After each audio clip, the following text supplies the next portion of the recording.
Movie की शुरुआत में शाओलिन टेम्पल को दिखाया जाता है, जहां एक छोटा सा लड़का साधु की जिंदगी बिता रहा होता है। एक तो सा बच्चा और साधु, ऐसा भी होता है दोस्तों। खैर, इस नन्हे मुन्ने साधु का प्यारा सा नाम है शी, और आज इसका कोई टेस्ट है, इसीलिए वो बुद्ध भगवान से प्रार्थना करके लौट रहा होता है। तब उसका एक सीनियर हवा में उड़कर उसको अटैक करने आता है, और शायद यही उसका टेस्ट भी है। उस कमरे में एक अगरबत्ती जल रही होती है, और उसके बुझने से पहले शी को अपना टेस्ट पूरा करना होगा। शुरू में तो शी बार बार झुककर उस सीनियर के अटैक से बच जाता है, लेकिन जब सीनियर को अटैक करने की उसकी बारी आती है तो वो पहले उसको सॉरी कहता है और हवा में घूम घूम कर सीनियर पर किक्स की बरसात कर देता है। पलक झपकते ही वो सीनियर पर एक बड़ा बास्केट डालकर उसको लॉक कर देता है। फिर वो बांस की लंबी लकड़ी निकालता है और दूसरे सीनियर को अटैक करता है। अब इस सीनियर के पास एक नहीं दो तलवारें हैं। वो दोनों तलवारों से शी की लकड़ी को काटने की कोशिश करता है, लेकिन लगता है शी डिफेंस में भी माहिर है, और वो अपनी लकड़ी को घुमा घुमा कर सीनियर की दोनों तलवारें नीचे गिरा देता है, और इस तरह दूसरा सीनियर भी हार जाता है। अब आखिर में एक सुपर सीनियर साधु उससे मुकाबला करता है।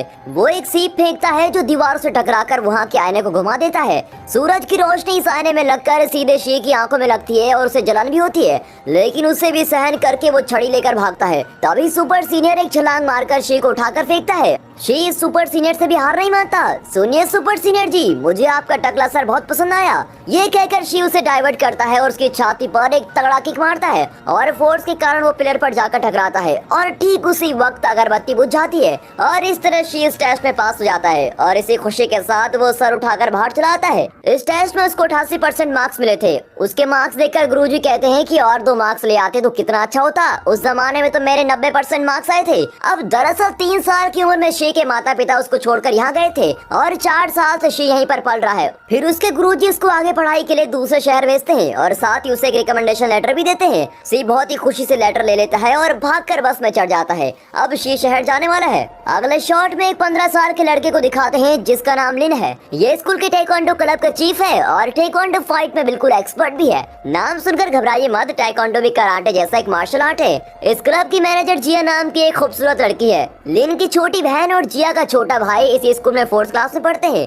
क्लब की मैनेजर होने के नाते वो लिन की फाइट वीडियोस को देखकर उसे इम्प्रूव करने की टिप्स देती रहती है। ये सारा तमाशा देखते हुए उसका गोल मटोल भाई स्नैक्स खा रहा होता है। तब उसका पिता वीडियो कॉल करता है। वो एक बहुत ही बिजी साइंटिस्ट है और ज्यादातर लैब में ही रहता है, और इस बात को लेकर जिया बहुत ही नाराज होती है। पिता हमेशा लैब में काम करता रहता है और जिया ही अपने छोटे भाई की देखभाल करती है। अब कॉल में जिया का पिता कहता है कि मैंने एक पार्सल भेजा है जो मेरा बहुत ही इम्पोर्टेंट आविष्कार है, तुम्हें उसको संभाल कर रखना होगा। तब कोई दरवाजा खटखटाता है। जिया दरवाजा खोलकर देखती है, लेकिन वहाँ पर कोई नहीं होता। फिर वो जरा नीचे देखती है तो छोटा शिव वहाँ खड़ा होता है। उसके गुरुजी ने उसे इसी एड्रेस पे जाने को कहा था। अब शी की जिम्मेदारी भी जिया पर आ जाती है। जिया को देखते ही शी प्रणाम दीदी कहकर बड़ी इज्जत से नमस्ते करता है, और जिया इम्प्रेस होकर उसको अंदर ले आती है। उसी वक्त लैब में कुछ गुंडे घुसकर जिया के पिता को मारने लगते हैं, लेकिन जिया ये सब नहीं देख रही होती है। गुंडों का बॉस उससे खिलौने के बारे में पूछता है। लगता है वो बहुत ही कीमती खिलौना है। तब वे लैब के सीसीटीवी फुटेज को देखकर जान जाते हैं कि उसने किसी को एक पार्सल भेजा था, और ये जानकर बॉस अपने 2 आदमियों को उस पार्सल की तलाश में भेजता है। यहाँ जिया अपने भाई के कमरे में शी को भी जगह देती है। फिर वो लिन का फाइट वीडियो देखने चले जाती है। तब शी भी वहाँ आकर वीडियो देखने लगता है। उसे टेक्वांडो बहुत ही नया लगता है। इतने में पार्सल की तलाश करते हुए वो 2 गुंडे जिया के घर पहुँच जाते हैं। जब घर के लोग बाहर चले जाएंगे तब हम पार्सल उठा लेंगे, ये सोचकर वे बाहर वेट करने लगते हैं। अब घर में जिया का भाई चिल्लाता हुआ वीडियो गेम खेल रहा होता है। शी उसी कमरे में एक लकड़ी को जमीन पर मारकर ध्यान कर रहा होता है, और दोनों की आवाजें एक दूसरे को डिस्टर्ब कर रही होती हैं। लेकिन कुछ ही देर में दोनों मिलकर चिल्लाते हुए वीडियो गेम खेलने लगते हैं। फिर जिया वहां आकर उन्हें डांटती है कि इस तरह दोनों चिल्लाते रहोगे तो मैं काम कैसे करूंगी, चलो गेम बंद करो और दोनों चुपचाप सो जाओ। अब दीदी की बात मानकर दोनों अपने बिस्तर पर लेट जाते हैं। फिर जिया अपने पिता का पार्सल खोलती है। उसमें एक छोटा सा पांडा बियर होता है। जिया उसका स्विच ऑन करती है तो पांडा पूछता है तुम्हारा नाम क्या है। जिया नाम बताती है तो वो जिया का वॉइस वेरीफाई करता है और कंफर्म करके पासवर्ड सेट करने को कहता है। अब जिया कंफ्यूज होकर पूछती है कैसा पासवर्ड, लेकिन पांडा इसे ही पासवर्ड समझकर सेट कर देता है। जिया के पिता ने एलेक्सा जैसी एक एडवांस टेक्नोलॉजी इसमें सेट की होती है जो सिर्फ जिया की आवाज से चल सकती है। अब इतना ही नहीं, उसके पिता ने पांडा में जिया की माँ की आवाज सेट की होती है। जिया की माँ कुछ साल पहले गुजर गई थी। पांडा को माँ की आवाज से बोलते देख जिया बहुत ही खुश हो जाती है और कहती है मॉम आई मिस यू। पांडा से जवाब आता है आई मिस यू टू जिया। अगली सुबह जिया दोनों बच्चों को तैयार करके स्कूल लेके जाती है। तब गुंडे उन्हें बाइनोकुलर से देख रहे होते हैं। पांडा बियर्ड जिया के बैग से कीचेन की तरह लटक रहा होता है। तब दोनों में से एक बेवकूफ गुंडा पांडा को चुराने जाता है। स्कूल के रास्ते में ये तीनों लिन और उसकी बहन से मिलते हैं। लिन जिया को लंच बैग देता है और बदले में जिया उसको फाइटिंग के टिप्स देती है कि तुम्हें इस तरह डिफेंस करना चाहिए, ऐसे मूव करने चाहिए वगैरह वगैरह। अब सच तो ये है कि जिया को लिन पर क्रश है और बड़े प्यार से उससे बातें करती है। फिर वो शी को उससे इंट्रोड्यूस करवाती है। तब वो गुंडा धीरे से आकर पांडा को चुरा ले जाता है, लेकिन शी उसको देख लेता है और लगातार कई समरसॉल्ट्स करके उसको मार गिराता है। और ये देखकर लिन को शी के अंदर का फाइटर नजर आता है। फिर वो उस गुंडे को एक तगड़ा किक मारता है और पीछे से शी उस पर अटैक करता है। अब इस तरह दोनों तरफ से मार खाकर वो बेवकूफ नीचे गिर जाता है। डर के मारे वो लिन को पांडा तो दे देता है, लेकिन चालाकी से उसे खींचकर भाग जाता है। अब शी और लिन उसको चेज करते हैं और बिल्डिंग पर जंप करके दोनों तरफ से लॉक कर देते हैं। अब इनसे बचने के लिए वो नीचे कूद जाता है और जिया उसे कचड़े के ड्रम में फेंक देती है। जिया का भाई उससे पांडा छीन लेता है और ड्रम को सड़क पर लुढ़का देता है। गुंडा इन लोगों से कहता है कि पूरा परिवार लड़ाकों से भरा हुआ है, तो हम गुंडे अपना धंधा बंद कर दे क्या? और ये कहकर वो भाग जाता है। अब अपना पांडा वापस लेकर जिया बहुत ही खुश हो जाती है। अब शी अपनी क्लास में जाता है और टीचर स्टूडेंट से कहती है कि ये शी है और ये मामूली स्टूडेंट नहीं है, बल्कि शाओलिन टेम्पल का एक साधु है। और ये जानकर स्टूडेंट उससे सवाल करने लगते हैं कि क्या तुम बॉक्सिंग जानते हो या फिर कुंफू जानते हो? क्या तुम भविष्य में शादी करोगे? ऐसे ऐसे सवाल करके उसको कंफ्यूज कर देते हैं। उसी शाम को पीटी पीरियड में शी स्कूल ग्राउंड में होता है। अब इस स्कूल में हर साल बच्चों का फिजिकल फिटनेस चेक किया जाता है। जो इसमें पास होगा वही दूसरा एग्जाम दे पाएगा। अब यहाँ पॉज करके सोचिए कि क्या हमारी एजुकेशन सिस्टम भी ऐसी होनी चाहिए? स्कूल में सिर्फ पढ़ाई और मार्क्स पर फोकस करने के बजाय अगर बच्चों की शारीरिक और मानसिक सेहत पर ज्यादा ध्यान दिया जाए तो वे अपनी पूरी काबिलियत के अनुसार अच्छा परफॉर्म कर सकते हैं। क्या अभी ऐसा मानते हो? अपना ओपिनियन कमेंट्स में हमारे साथ जरूर शेयर कीजिए। अब कहानी में आगे बढ़ते हैं। यहाँ पीटी पीरियड में भी जिया का भाई मुंह में स्नैक्स दबा रहा होता है। सबसे पहले रनिंग रेस होती है। इससे पहले कि दूसरे बच्चे आधा डिस्टेंस कवर कर पाते हैं, अपना शीप पूरा फील्ड कवर कर देता है। फिर पुशअप्स की बारी आती है, जिसमें सभी दोनों हाथों से पुशअप्स कर रहे होते हैं, लेकिन शी एक ही हाथ से और वो भी उल्टा खड़ा होकर सारे पुशअप्स आसानी से कर लेता है।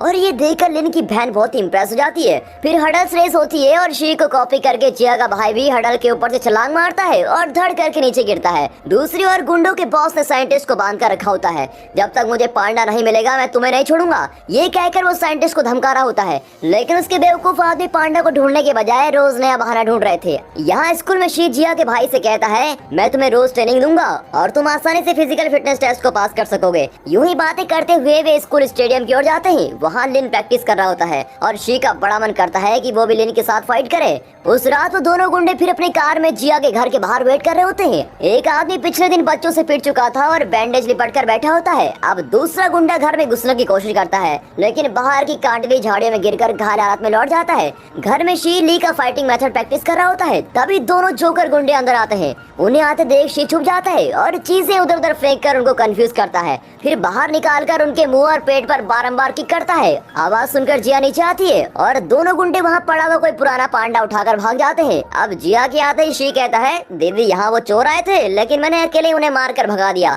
अब जिया उसकी बात को मजाक समझकर कहती है, बहुत कहानी हो चुकी है, चल अब सो जा। और ये कहकर वो ऊपर चले जाती है। यहाँ गुंडों का बॉस टेंशन में होता है क्योंकि ये दोनों गधे जो खिलौना लाए थे वो बिल्कुल नकली था। वो साइंटिस्ट का बनाया हुआ पांडा नहीं था, वो मार्केट का कोई सस्ता सा पांडा था। और बॉस गुस्से में अपने आदमियों को लिटाकर उनके मुंह में गोल्फ बॉल डाल देता है और कहता है कि अगर 3 दिन में मुझे वो ओरिजिनल पांडा नहीं मिला तो मैं गोल्फ स्टिक से तुम दोनों का मुंह तोड़ दूंगा। अब दोनों आदमी फिर से पांडा को ढूंढने निकलते हैं। अगले दिन शाम को शी स्कूल यूनिफॉर्म पहनकर स्टेडियम में बैठा होता है। तब ली की बहन कहती है, यार मुझे बड़े होने से बहुत डर लगता है, बड़ी होकर मैं भी उस दीदी की तरह बदसूरत हो गई तो। अब ये कहते हुए वो 2 लड़कियों की तरफ इशारा करती है। सच में वे दोनों वही गुंडे हैं जो पांडा चुराने की कोशिश कर रहे थे। शी भी उन्हें पहचान नहीं पाता। सभी लोग लिन की फाइटिंग एंजॉय कर रहे होते हैं। लिन की बहन बहुत ही शो ऑफ करती है कि मेरे भाई को कोई नहीं हरा सकता, अगर किसी में हिम्मत है तो वो उससे लड़कर दिखाए। फिर वो शी को चैलेंज करती है कि तुम तो कुंफू में माहिर हो ना, मेरे भाई से लड़ोगे? और लिन भी चैलेंज के लिए मान जाता है। अब लिन और शी के बीच लड़ाई शुरू हो जाती है। सारे बच्चे एक दूसरे को धक्का देकर फाइट देखने के लिए आगे आते हैं, लेकिन लड़कियों के भेष में लास्ट रो में बैठे हुए गुंडे जिया के बैग को घूर रहे होते हैं। और इसी बीच शी और लिन के बीच शानदार लड़ाई चल रही होती है। तब दोनों गुंडे पांडा को बैग से अलग करने की कोशिश करते हैं और शी और लिन फाइटिंग में एकदम बराबर के खिलाड़ी होते हैं और मैदान में दोनों अपनी काबिलियत दिखा रहे होते हैं। इस वजह से हार और जीत के बजाय मैच ड्रॉ हो जाता है। तब संयोग से जी का भाई उन गुंडों को देख लेता है और जोर से चिल्लाता है और दोनों गुंडे अपनी बीक उतार कर पांडा को लेकर वहाँ से भाग जाते हैं। वहाँ के सारे बच्चे उन दोनों का पीछा करते हैं और पूरा स्टेडियम तहस नहस हो जाता है। एन वक्त पर पीटी सर वहाँ आकर सबको डांटने लगता है और उसी गैप में वो दोनों गुंडे भाग जाते हैं। अगले दिन पीटी सर की मदद लेकर जिया उन गुंडों पर पुलिस कंप्लेंट दर्ज करवाती है कि उन लोगों ने उसका कीमती खिलौना चुरा दिया है। अब शी की क्लास टीचर उससे कहती है, देखो बेटा, माना कि तुम कुंफू जानते हो, लेकिन इसका मतलब ये नहीं कि तुम हमेशा लड़ाई करते रहो। और टीचर की ऐसी वार्निंग को सुनकर शी जरा गिल्टी फील करने लगता है और सोचता है कि अगर मैंने उस वक्त लड़ाई नहीं की होती तो पांडा कहीं नहीं जाता। इस तरह वो मायूस होकर क्लास की बेंचेस के पीछे जाकर बैठ जाता है। तब उसके साथी उसको दिलासा देते हैं। जिया कहती है, शी तुम फिक्र मत करो, हम सब मिलकर उस पांडा को ढूंढ निकालेंगे। तब जाकर बेचारा शी का चेहरा थोड़ा खिल जाता है और वो अपने चारों साथियों के साथ मिलकर स्टेडियम को साफ करने लगता है। अब इसी बीच गुंडों का गैंग अपना दूसरा प्लान तैयार करता है। यहाँ लिन शी को टाइकोंडो आर्ट सिखाने लगता है और उसी वक्त वहाँ गुंडों का बॉस पांडा से पेन ड्राइव बाहर निकालता है। फिर उस पेन ड्राइव का एक सॉफ्टवेयर अपने कंप्यूटर में कॉपी करता है और इसे एक सॉफ्टवेयर की कीमत लगभग 100 करोड़ होती है। सॉफ्टवेयर 100% डाउनलोड तो हो जाता है, लेकिन अब पासवर्ड के बिना उसको खोल नहीं पाता और रात भर अपना सर पटक पटक कर गुंडे हर तरह के पासवर्ड टेस्ट करते हैं, लेकिन कोई भी काम नहीं करता। अब सुबह होने लगती है, लेकिन उनको करेक्ट पासवर्ड नहीं मिलता। बॉस अब टेंशन में आकर बड़बड़ाने लगता है कि वो कैसा पासवर्ड होगा, कैसा पासवर्ड होगा, और वो ये नहीं जानता कि कैसा पासवर्ड ये सॉफ्टवेयर का पासवर्ड है जो जिया ने अनजाने में सेट कर दिया था। अब टेंशन में वो साइंटिस्ट को पीटने लगता है और पूछता है, बताओ कि इसमें तुमने किसकी आवाज से पासवर्ड सेट किया है? उस आवाज के बिना ये सॉफ्टवेयर नहीं खुलेगा, बता दो वरना लेने के देने पड़ जाएंगे। लेकिन साइंटिस्ट अपना मुंह नहीं खोलता। तब साइंटिस्ट को उसकी बेटी जिया का वॉइस मैसेज आता है कि पापा आज रात मेरी बर्थडे पार्टी है, कम से कम आज तो घर आ जाइए। अब बॉस कहता है कि मुझे लगता है तुमने अपनी बेटी के वॉइस में ही पासवर्ड सेट किया होगा, तुम्हारे बदले मैं तुम्हारी बेटी की पार्टी में चला जाऊंगा। और ये कहकर वो साइंटिस्ट के फोन से जिया को मैसेज करता है कि जरूर आऊंगा बेटी। फिर वो फोन लेकर निकल जाता है। यहाँ जिया के साथ ही उसके लिए गिफ्ट खरीद रहे होते हैं। तब लिन की नजर पांडा वाली की चेन पर पड़ती है जो उसे जिया के खोए हुए पांडा की याद दिलाते हैं। घर में जिया पार्टी की तैयारी कर रही होती है। तब उसे उसके पिता का मैसेज आता है कि बाहर आओ, तुम्हारे लिए एक सरप्राइज गिफ्ट है। और वो खुशी खुशी बाहर आती है, लेकिन गुंडे उसको किडनैप कर लेते हैं।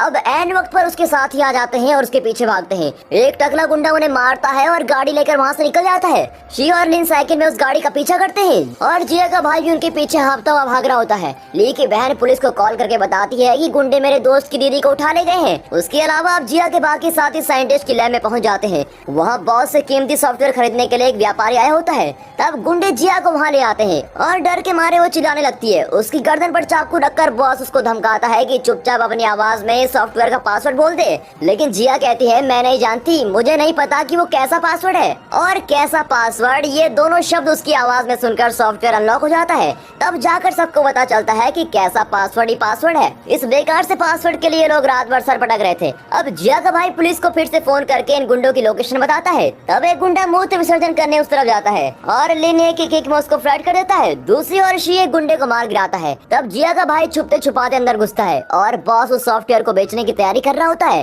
तब टकला और गुंडा आदमी बाहर निकलता है और उसे अटैक करने के लिए लिन तैयार खड़ा होता है। जिया का भाई अंदर जाकर एक बहुत ही स्मार्ट काम करता है। सॉफ्टवेयर खरीदने के लिए व्यापारी ने कंप्यूटर में बॉस का नाम और अकाउंट नंबर सेट कर दिया होता है और उसे पैसे ट्रांसफर करने वाला होता है। तभी जिया का भाई दबे पांव वहां जाकर बॉस के अकाउंट नंबर की जगह एक अनाथ आश्रम का अकाउंट नंबर डाल देता है। लेकिन इस बात से अनजान व्यापारी एंटर प्रेस कर देता है और पूरे पैसे आश्रम में चले जाते हैं, पूरे 100 करोड़। बॉस अब टेंशन में हो जाता है कि अरे माल अब तक क्यों नहीं ट्रांसफर हुआ। इतने में वो जिया के भाई को देख लेते हैं और उसके कान खींचकर लेके आते हैं। तभी शी आगे के दरवाजे से अंदर आता है और व्यापारी के बॉडीगार्ड्स को मार मार कर फ्लैट कर देता है।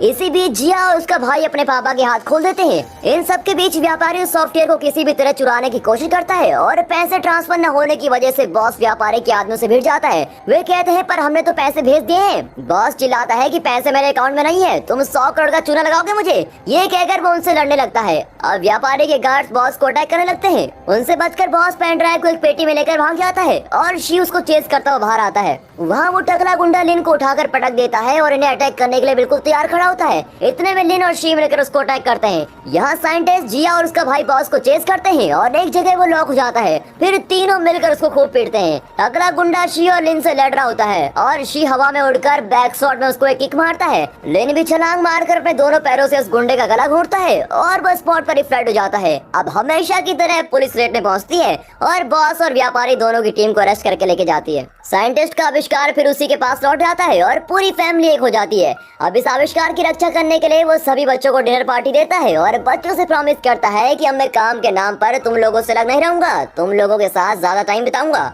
अगले शॉट में स्कूल का एनुअल डे फंक्शन होता है जिसमें बच्चों को प्राइज दिए जाते हैं और फिर वीरता का पुरस्कार शी और जिया के भाई को दिया जाता है जिन्होंने गुंडों का हिम्मत से सामना किया और पुलिस के हवाले कर दिया। इतना ही नहीं, प्रिंसिपल उन्हें इस बात की शाबाशी देता है कि उन्होंने दूसरे स्टूडेंट को भी मार्शल आर्ट सिखाया। फिर लिन को दिखाते हैं जो नेशनल लेवल टाइकोंडो कंपटीशन में हिस्सा ले रहा है। जिया, शी और उसके साथी उसको चीयर कर रहे होते हैं। लिन की शानदार परफॉर्मेंस के कारण वो कंपटीशन जीत जाता है और इसी के साथ दोस्तों ये मूवी यहाँ पर खत्म होती है। तो दोस्तों इस वीडियो को एक लाइक और चैनल को सब्सक्राइब जरूर कीजिए।